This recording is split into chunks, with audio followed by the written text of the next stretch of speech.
So last time I said I would tell you about the mess my father left me when he died. So first of all, you should know my father was a university professor. And for that reason, he had many books and papers and files and things like that. And he would have had that anyway. However, he was also a hoarder. So this problem got about, I don't want to say exponentially worse, but magnitudes of order worse. He bought the house I'm in the 1990s, and I swear he didn't clean it out one day since the time he bought it. And when we came here, I mean, there were no surfaces. Everything was covered in paper. Even the books were covered in paper. Tables were stacked, 8 feet high with books and paper. There were weeks and weeks and weeks and weeks of garbage that nobody had thrown away or recycled. There were, in his study upstairs, nothing but books and broken down tables and pill blisters all over the floor that filled up like 2 bags of recycling. And I have pictures of this, which I think I'll probably share next time.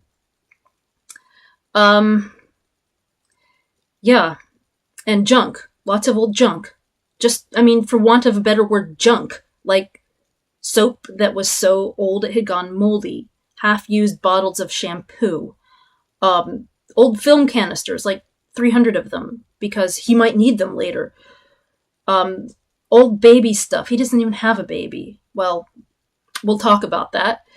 You name it. And I still have some of this stuff, like old electronics. And, it wasn't even usable. Why couldn't he get rid of it? And that's not the worst thing. The worst thing, in my opinion, is the state he let the house get into, because he just couldn't be asked to maintain it. The front wall, it had, like, the gutter running along the front wall got knocked askew when they put on, I think, a satellite dish. And my father knew it was a problem. He knew it for about 7 years, and he couldn't be asked to do anything about it. So the whole time, every time there was rain, and this is the United Kingdom, it's always raining, so every time the water would just spill over and run down the front wall. And after 7 years of that, there is significant water damage to the entire front wall, both upstairs and downstairs. And, water damage to the point that the concrete within was becoming moldy and aerosolized, and the plaster had chipped off. And he used to sleep in the room up front like that, and live in the family room downstairs, which had the same problem. And, I've been living like that because I can't afford to have somebody fix it. So, but, I had somebody come check it out, and they said, you shouldn't be in there because that's hazardous to your health.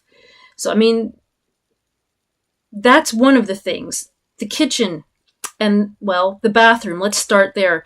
The bathroom had all kinds of water damage to it because he had to retile the bathroom at some point, and he didn't do it properly. It must have been him because it was a really crap job.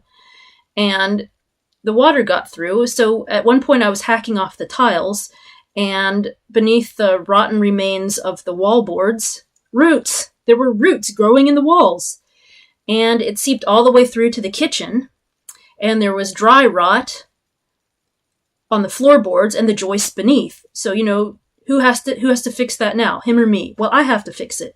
You know how much that costs? So he left me that. He left me, and the general state of disrepair. He didn't go into the garden once, I think, since he bought the house. That's completely overrun. I have to fix that. He had 2 storage units, one in the United Kingdom, one in the United States. So I thought maybe the storage unit had some important things in it. It had his old papers and a few more books. in boxes. And I mean, the storage unit, it wasn't small, it wasn't huge. It was, here's the room I'm in, and it was really about the size, kind of like a very normally small room. And it was the entire, I mean, it was filled up with large boxes filled with papers that then I had to sort through and decide what was important and what wasn't important.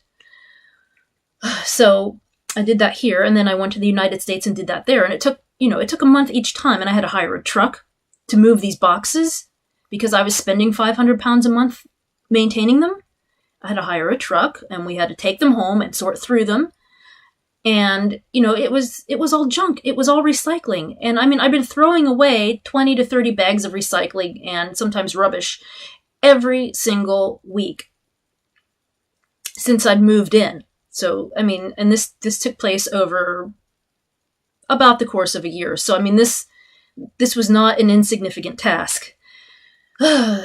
So I went to the United States, and it was like all the stuff from when he was in college and from when he had lived in the United States. And so I had to go through another storage unit, which in some cases was his mother's things. So I basically gave that to charity, and spent another month of my life cleaning up his mess there too.